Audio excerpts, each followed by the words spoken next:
こんにちは、楽水です。今回はリレーショナルデータベースについて、データ管理基盤とは、リレーショナルデータベースという順で説明をします。まずデータ管理基盤とは何か見ていきましょう。データは個別のシステムで生成され管理されますが、企業全体でデータを一元管理したい場合、データを一箇所に集約して分析しやすい形に変換して利活用します。この企業全体でデータを一元管理するための基盤をデータ管理基盤と言います。また、個別システムのデータベースも含めた範囲を広義のデータ管理基盤と言います。データアーキテクチャで設計されたデータモデルはデータ管理基盤上に実装されます。なので、データマネジメントの管理対象には論理的な基盤であるデータアーキテクチャとそれを実装し管理する物理的な基盤であるデータ管理基盤があるのです。なお、データ管理基盤はエンタープライズアーキテクチャでいうとテクノロジーアーキテクチャの一部になります。データ管理基盤はデータの連携を管理するデータ連携基盤とデータを中央で一元管理するデータ基盤、データ基盤のデータを分析するためのデータ分析環境に分けることができます。続いて、データ管理基盤を構成する要素の一つ、リレーショナルデータベースについて説明をします。まずデータベースについて説明をします。データの重複の排除、排他制御、プログラムからの独立、アクセスコントロール、障害回復管理。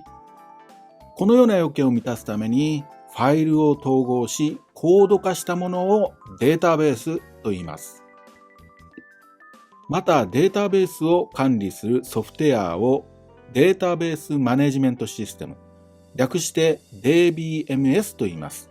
そしてデータベースと DBMS を合わせてデータベースシステムと言います。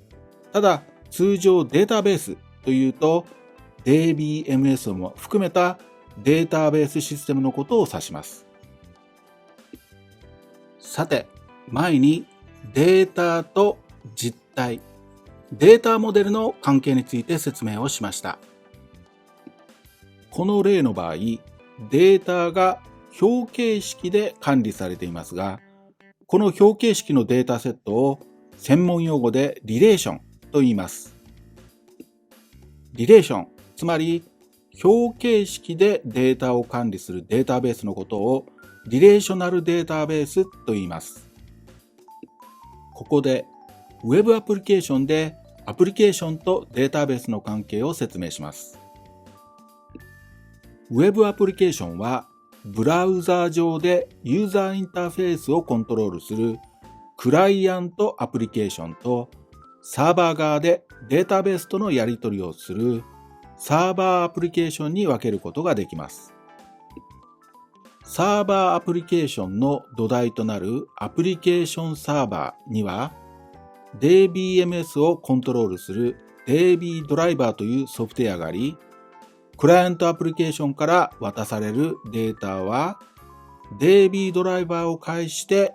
データベースに保管されます。このリレーショナルデータベースですが、現在ビジネスで利用されているシステムのほとんどに適用されています。以上、今回はリレーショナルデータベースについて説明をしました。最後まで見ていただきありがとうございました。今回の動画が役に立ったという方は、チャンネル登録、いいねボタン、コメントなどいただければ幸いです。説明欄に関連する動画のリンクも貼っておきます。それではまたお会いしましょう。